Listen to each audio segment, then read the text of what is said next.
we want to finish off today with a discussion about the factory of the future and what ideas people have, what's facing us in the future, how do we go about tackling it. So I'd like to ask anyone of the panel really who'd like to pick this up, how you would define the future factory and what should its main goals be?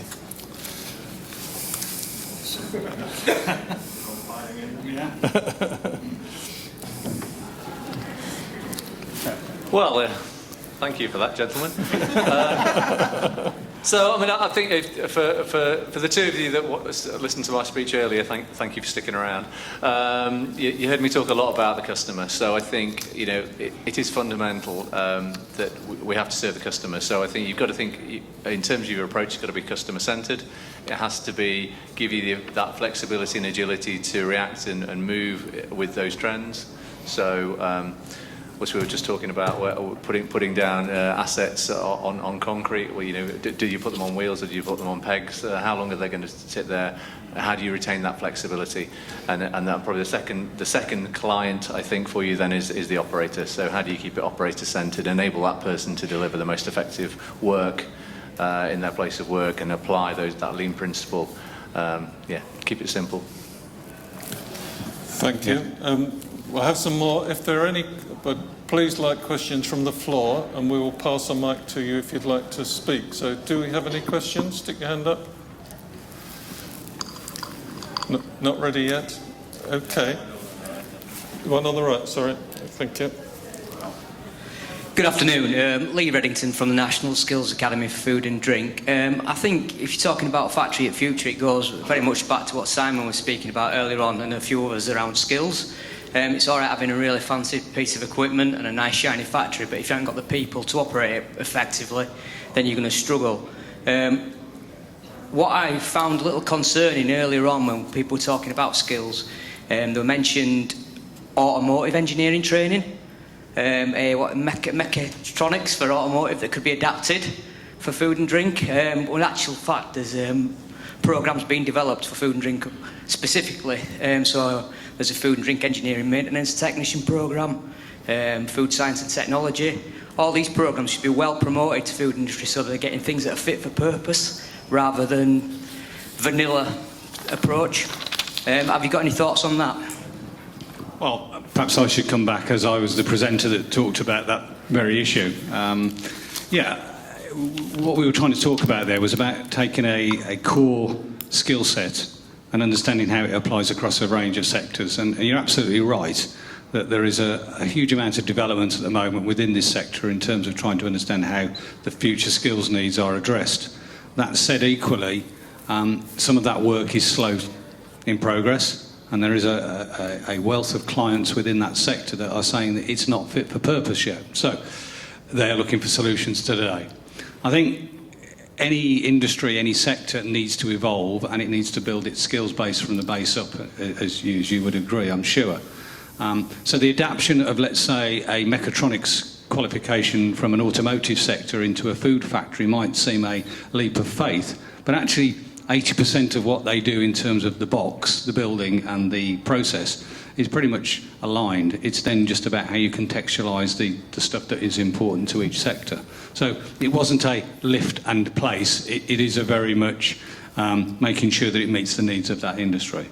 But to take that further, and I think going back to the first question around what does the factory of the future look like, I think it's absolutely important that the one word that comes into it is flexible. And I think flexibility in whether it's the hard space or the people is actually going to be vital to success. You know, we've learned as a business, and we are a training company, and we're not a manufacturing company, but we are a training company, that by having a flexible approach to both our space, our equipment, and our people, and the information that we use to actually drive that business has meant that we've been far more successful than being fixed in a process, if you like. So I think going to the factory of the future, if you can think about flexible solutions in terms of your production lines, the way in which you bring them online, on stream, maintain them, the people skills that you have, And I know we've been on this journey for a number of years, but it is for me the one thing. It's around being flexible. So just add that to the question. Yeah. If I may, I think one of the things we need to consider for all on future manufacturing sites for food is going to be traceability. And we spend a huge amount of time trying to work out what is a batch in Nestle. Because you've got continuous processes, batch processes, processes which have got both. And you spend a lot of effort trying to work out what is a batch. And then once you've worked out what a batch is, you've got to automate it.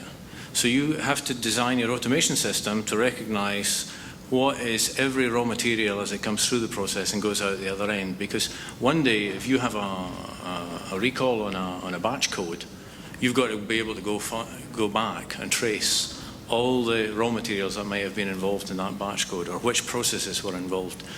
And the level of complexity that's built up is very, very enormous in some processes, where flexibility is good on one side, but it becomes very difficult to manage in your automation processes. And this is where your skills come in, because you're looking at high-end automation skills. It's not necessarily all the mechanical stuff. And if I just sort of transition into the skills thing, the other thing is hygienic engineering. We have a very similar industry to somebody making tires, except for hygienic engineering. And we have people that we have to train year after year after year, knowledge on materials for compatibility, on stainless steel, treating stainless steel, whatever it is.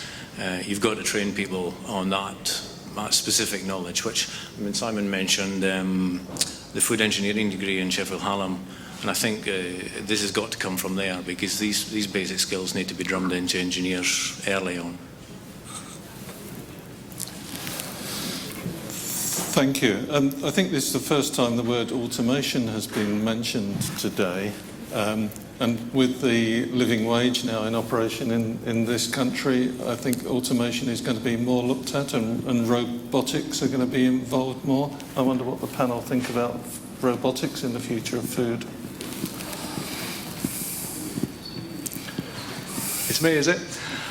Yeah, I mean, it's absolutely an intrinsic part. So I think in our operations, what we've seen over time, and we will continue to see, is fewer people but more high-skilled people. And I think it's about having that blend of skills that you're able to interact with that type of technology. You're going to need to have PLC skills rather than the traditional fitter mechanical skills.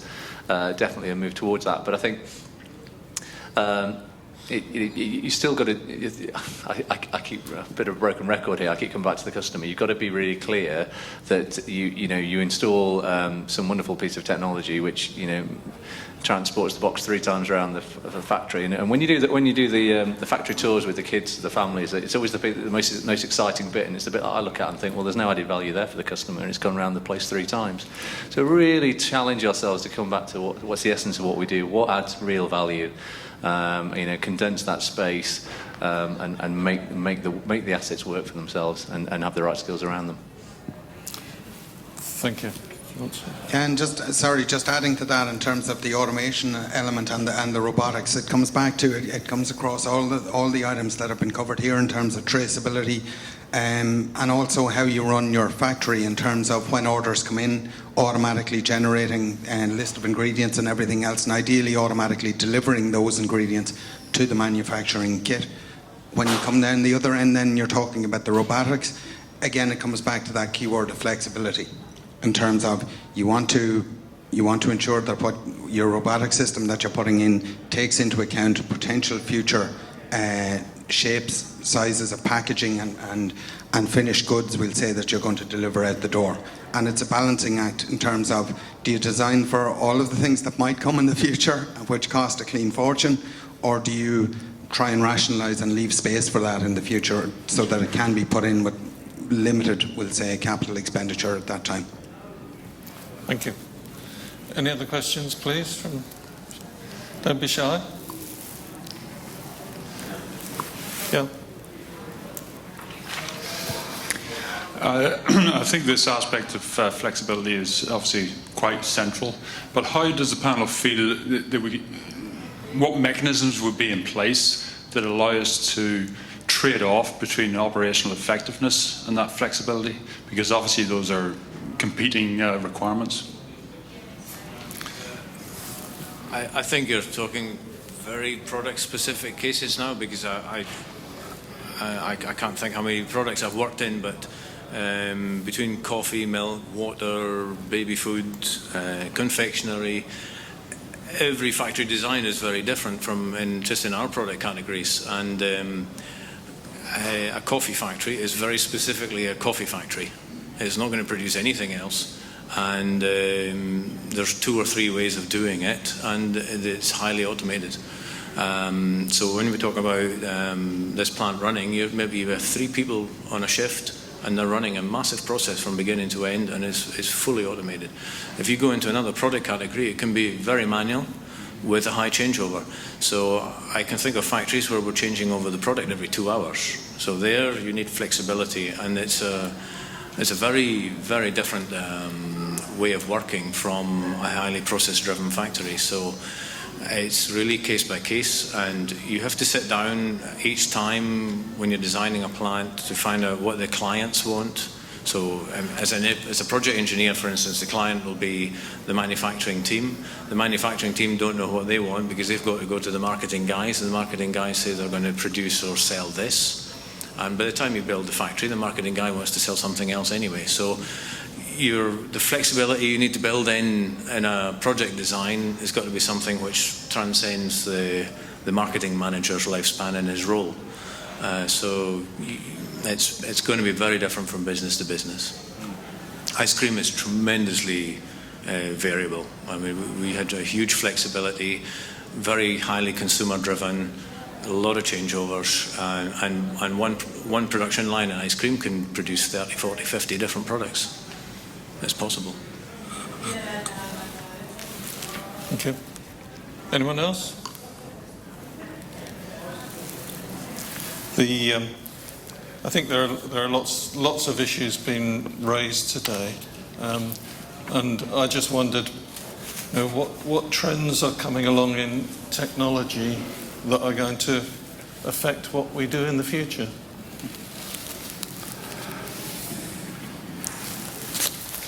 I suppose in terms of technology, and I suppose the trends that we're seeing more and more is higher GMP standards constantly being demanded by the end users, the large retailers, etc. The other thing is, and we talked about it again, but is that greater flexibility that you want, but also again, constantly driving where possible for the higher levels of automation. And it's looking at that, how to make the most out of that automation in terms of managing the efficiency, because there are some sectors or subsectors where automation isn't the right solution in terms of the cost of that automation versus the actual benefits that you're getting from it. For instance, if you're talking about a plant that has a changeover 50 times on the one product line, the extent of automation and the cost of the automation of that versus the manual, the payback doesn't make sense, I think there's a very important trend going on if you consider farm to fork. Traceability of commodities. Consumer maybe wants to know the name of the farmer who produced the coffee beans or grew the cows for the milk or whatever. There's more and more certification of raw materials. They're certified by many, many different bodies around the world for child labour, for income for farmers, all different schemes in some very remote parts of the world. The value of raw materials in that context is increasing because the certification cost is increasing, and I think this will drive a need to minimise losses. So factory designs need to consider minimising losses of raw materials, which are becoming relatively more valuable. Now, if you're in a commodity for own label, it might not be such a driver, but if you're producing an espresso, for instance, I mean, these guys can't afford to lose coffee beans because every single thing is certified.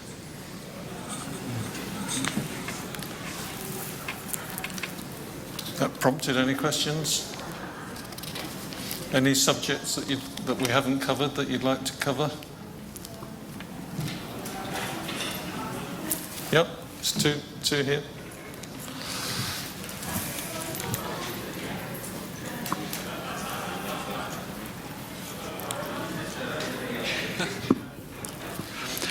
I was wondering if you have anything to say about Industry 4.0 and smart manufacturing in respect of engineering and food manufacturing.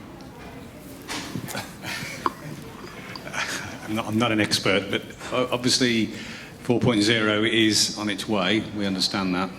We've been working with an equipment provider recently to understand the data integration of manufacturing information. So working with, as I say, an equipment supplier that's created a number of automated cells that can actually intelligently understand what's going through the process and then start to order online. So we've done it at a very base level, if you like. So what we have within our business setup in this particular area is that we've got 4 or 5 different units in a room that essentially could be any part of the world that are processing, manufacturing and data processing information. So we've created a mini environment, if you like.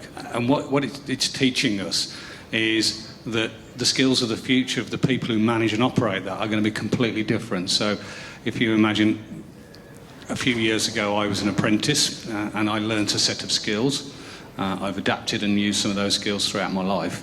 The apprentices that we train now have got a different set, and actually the ones coming through in the next 3 to 5 years will have to be far more intuitive and understanding in terms of how they manage data. They interpret data, and then they can use that to actually adjust the manufacturing process that they're working on.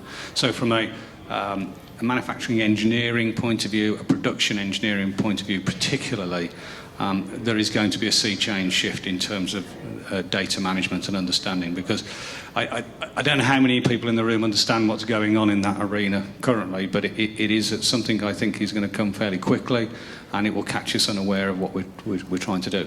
And I guess a lot of you are already doing it. You've already got a lot of intelligence and data and interactive processes with your customers, with your suppliers around traceability, as you talk about particularly. But are we actually using that in an appropriate way? And I think it's bringing that together in an intelligent format that says this is, if you like, a layman's guide to managing the factory of the future. And I don't think we're there yet. And I don't think anybody's got the answer. We were talking to Siemens only 3 weeks ago. They're doing some really high-end, cutting-edge stuff with that, and they accept that they haven't quite got it right yet. So watch this space, I guess, but it's coming, isn't it? Yeah. Thank you. Other question? Thank you. With the EU referendum looming, I would like to hear your thoughts on if we decided to leave the EU, how that would affect businesses in your view. Haven't we banned that today? I thought we were having a day off. Yeah, I mean, I can clearly speak in general terms for companies like ours, which are a multinational. Essentially the part of the business that I work in is crisps and snacks. So we don't export a huge amount of that because there's a lot of air in those products. So it makes sense to make them in relatively close proximity to the markets. But we run our central technical services operation. We run our R&D centres out of the UK. So all of those things, we move talent. I've been a beneficiary of working elsewhere in Europe while I've been part of the business. For me, that was a hugely enriching process. So, I mean, let's see. If we end up in a Brexit situation, then some of that stuff would get more complicated. You would have to think, and then there'd be a lot of wrangling, and I guess we'd get to a position.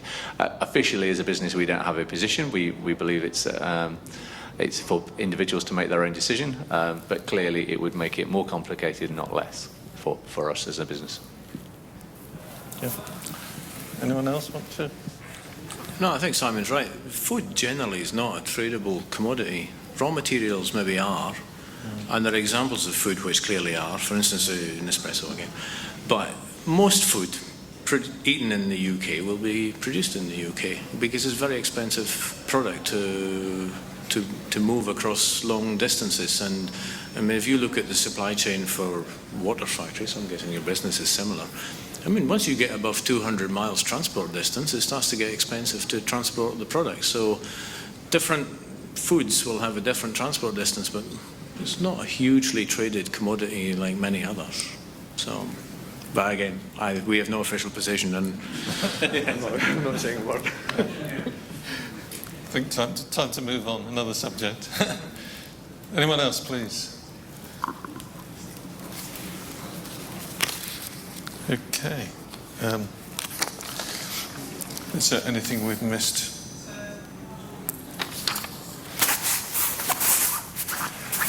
Yeah, I wonder if, in this changing world, whether there are any real major barriers that anyone sees to developing the factory or the food business that they would like to develop. Consumers. Consumers or retailers? I mean, I think Factory for the Future is a very engineering, technical type approach to manufacturing with maximum efficiency, and consumers are a very diverse category to supply products to. So, I think I was at a presentation recently where a third of our sales are on products which have been produced or developed in the last 3 years, something like that. So, it's a lot of turnover. Yeah. Yes. I think for me the barrier is, if you like, two of the subjects we talked about, which is technology, the advancement of technology, and we only have to look at what we put in front of us every day with this thing, where we were 5 years ago to where we are today. And so technology has moved on, but as our ability to be able to keep up with it, and it's that age-old problem of skills versus technology. We have the ability to be far more advanced than we already are. We just don't have the capacity to be able to deal with it. So going back to the 4.0 argument, yes, we can create these environments, we can have intelligent machines, supercomputers, and all of the things that are sat there, but actually do we have the ability to be able to meet those demands with the skills that we have currently? So project management that is taking place today, for instance, is very different to 20 years ago. I think you'd agree. And in 20 years it will be different again. And the same with manufacturing. So I think the barriers are, do we have the ability to keep abreast of the technology, meet the demands of the customer, going back to that really important person at the heart of it all, who are, as a consumer, a royal pain in the proverbial, and be able to achieve all of that in a cost-effective way.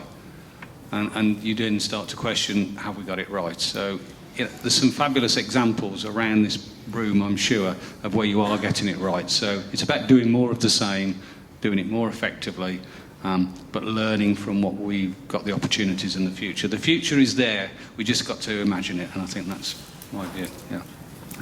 I think the only other thing I'd build to that would probably be, and we sort of referenced it earlier about understanding provenance, and we neglect quality of the products that we make at Apparel. I think it's so implicit, and so for the products that we make and many others do, there's an expectation you will be met consistently every time, 7 million bags a day, etc. And I think I won't pick on anybody, but those food scares that we've had in the last 20 years, we can reel them off. They never get forgotten. So we neglect that provenance, we neglect that traceability, and where we have these intricate, complex supply chains, because we've driven it to the edge of cost, it's probably the wrong approach. So we'll start, in principle, out of the disposable income, the food that we buy is cheaper than it ever has been. Actually, if you give people the choice of would you spend £1 more versus the risk that might be presented, actually, it's a very easy choice for people. So I think we'd just keep that at the forefront of our minds, protect our consumers, protects our business. The other thing, sorry, just the last thing I'd add to that, and it comes into that point, is fear. I mean, in terms of, you've got a process which makes this product, at present you've got a process which makes this product consistently and to the standards which are required. And then you've got someone coming in with a new technology and they're saying, we can make this better or we can make it more efficient. And the concern is that going to impact on the quality of product? Is there potential for that food scare in the future? And the natural tendency and understandable tendency is to say, well, we know this works, so why would we move to to something else, especially when you're putting, we'll say, the leading brands that you're talking about at risk and potentially putting your brand reputation at risk as a result of that? Thank you all. We've talked about automation, developing technologies, people skills. Currently, the government is persuading us that apprenticeships should be coming back more into the fore. In terms of food engineering processing, what would you rather see? Graduate trainees or apprentices? Or both? Yeah, both's the answer, isn't it? I think yeah, we need people to enter our business at different levels of the organisation. So I had a good conversation after to talk earlier about people who are graduates and PhD students and coming out of Oxford University. And whilst there may be roles for them within our business, that we need a lot more people who are going to be skilled operators on the front line, and they're more likely to come out of school into an apprenticeship. I think will have the right skill set, and I think I mentioned it earlier. I think that emotional intelligence, the ability to work as a team and get on and achieve things in a collective environment. We are more automated than we have been, but in the majority of our operations, it's still a people operation. So the ability to work in a team and do that effectively is really, really intrinsic important. So actually, to get people involved early and develop them within your organisation for us is a good model too. Yeah. You need both. Yep. Anyone else? Or? I'd only add to that, I think there is a place, as I touched on in my earlier presentation this morning, that we are now seeing the evolution of degree apprenticeships, and that I see as the bridge, if you like. So we have the apprenticeship, we have the undergraduate coming out as a graduate, but there is the degree apprenticeship, and I think it is that vocational element that brings that as a more attractive prospect. So you've got that student that comes in at an early stage in their career, can go through that academic process and challenge their thinking, but at the same time become a vocational value to the business very quickly.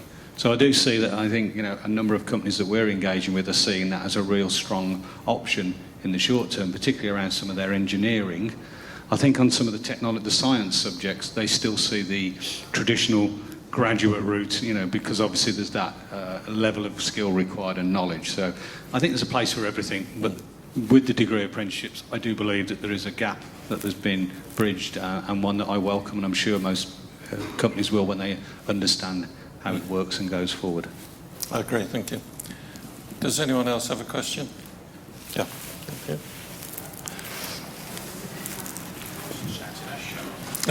you. Won't hear it at the back. Thank you. We talked about, obviously, the factory of the future and technology and new technologies and the connectivity, the Internet of Things and that side of things. Do you have any worries about cybersecurity? Especially when you talk about traceability and provenance. You could be hacked and all sorts of things could happen. Is that a concern? It's something that we're finding that customers are talking about. I guess for any business, it's a worry. We can help, by the way. I'm sure you can. Specifically to to the food sector, then yes, there is that overarching responsibility in terms of provenance. But any increase in technology increases the risk of attack. Yeah. And go back to the point that was just made about brand. If you look at some of the brands that are sat in the room today, they are household names that we all trust, and it's that fear that you live in, I suppose, that actually somebody hacks into your system, affects your ability to be able to trace your product, I guess. It's a worry. And we have to advance our understanding of how we protect ourselves as we develop our ability to be able to be more technologically driven. So, yeah, and I'm sure you know the answer to that.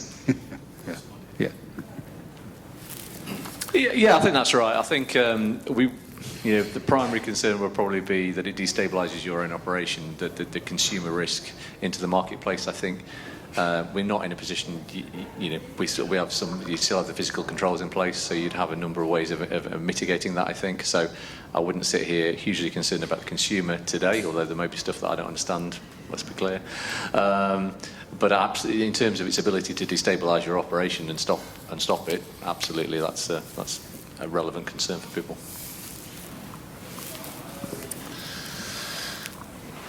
Thank you. Anyone else? Oh, sorry, there's one over here.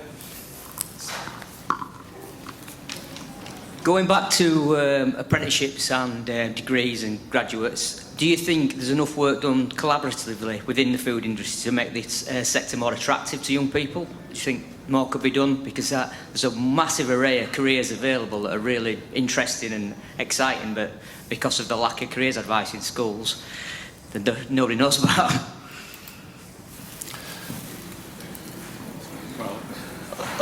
I suppose now and granted, I went through the Irish education system, but certainly more collaboration would be beneficial. I mean, out of an engineering class of 250 people, 13 of us chose agricultural and food engineering, which shows the level of attractiveness that was seen at that time.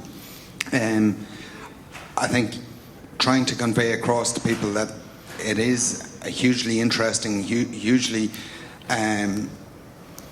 energising, we'll say, industry to get into, and the opportunities that are there are endless, really. Needs to be done, because at the moment, and I mean we mentioned it earlier on, and it's a common theme, but we are struggling, and certainly in the industry we're struggling to find process engineers and food process engineers, and all the time, to be honest. We like, when we find someone, we try our best to kind of keep hold of them and make every possible allowance to keep them, because we know how difficult they are to come across. I think, just picking up on that point, if you take the view of the new standards that are being implemented in the English system, and I'll qualify that's the English apprentice system, which is the Trailblazer standards, there is a requirement that actually those standards are put together by employers. So it's very much driven by the employers to say what they want. I think there is a trick that's been missed in doing that, because what they've done is that they've got together, they've looked at what their industry requirements are, and they put together a very comprehensive set of skills-based standards, and that's great. But actually I think the bit that's missing is about how do we make that then more attractive as a solution to our potential market that we've got to go and fish in, because again, as I said this morning, the market, the number of you school leavers coming into the marketplace is diminishing over the next 5 years. It's going to be harder and harder to attract talent, and actually we all need to actually find a way in which we do that. So for me, and it's interesting, because I'll go back to the automotive sector, if I may, for a second, because what they did in part of that was actually to understand the behaviours model. So they built within their Trailblazer standard a behaviours model, and right from the onset we're starting to engage with young people at school to understand what behaviours they would need to actually be an engineer of the future. And it starts to bring in some of this stuff around technology, behaviours, understanding responsibly, eco-friendly behaviours, and actually that then starts to embed in them that actually being an engineer is a great place to be, because it's somebody that actually makes a difference. So I think there is some work to be done, and I think at the forum at which you could operate that is where you've got the employers together working on the standards and saying, so okay, while we're around the table, what do we do together to make this attractive? I think everybody would agree that school career services leave a lot to be desired, and we are promised by government that they're going to improve that. We will wait and see.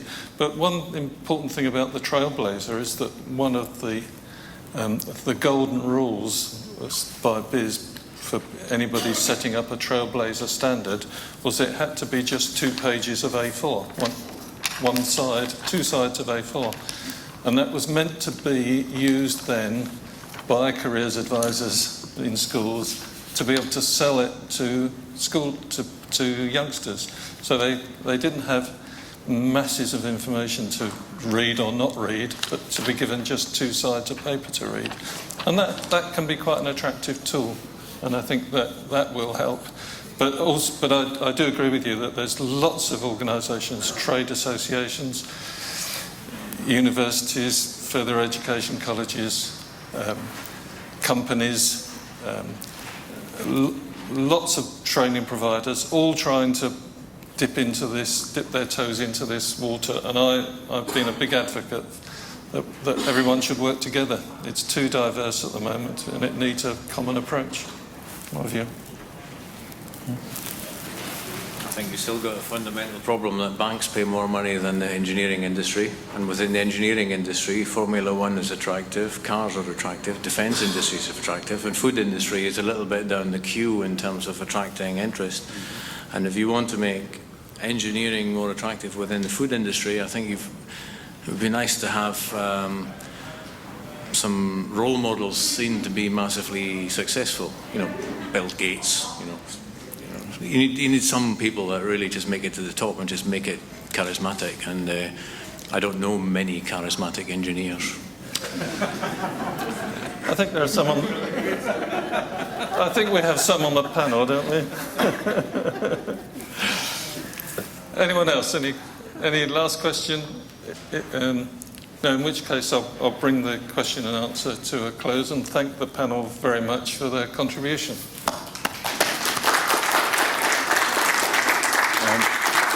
Do you have to rush? Okay. So really, it's down to me to try and sum up what we've done today. And what have we learned? Simon from PepsiCo outlined price pressures increasing on manufacturers. So there has to be a big emphasis on lean manufacture, continuous improvement, and that's come across with a number of speakers today. Whatever name you give it, that everyone has to get better and better in today's world. But CI does need to start at the top, and that's what a lot of companies aren't yet recognising. It has to start at the top, and it has to work all the way through the whole organisation if it's going to be effective. I see some food companies who do that, but many who don't. They just set up a continuous improvement department and hope that will solve their problems, and it won't. It needs to go through. We've heard from Nestlé about building their factory of the future. It's now a factory of the past. It's there, it's done. It's obsolete almost. What's coming next?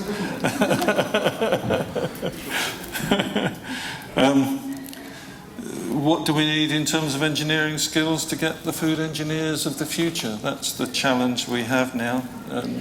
Apprenticeships, new engineering degrees will help. But it's something that we all have to get some weight behind and make happen. An interesting point made nearly at the end about cybersecurity, something a lot of us haven't thought about with all this data we're processing, and how do we protect it. So we have lots of challenges for the future, but I think we have lots of talented people who are going to help us to get there. So thank you all very much. I hope you've had a good day. Thank you.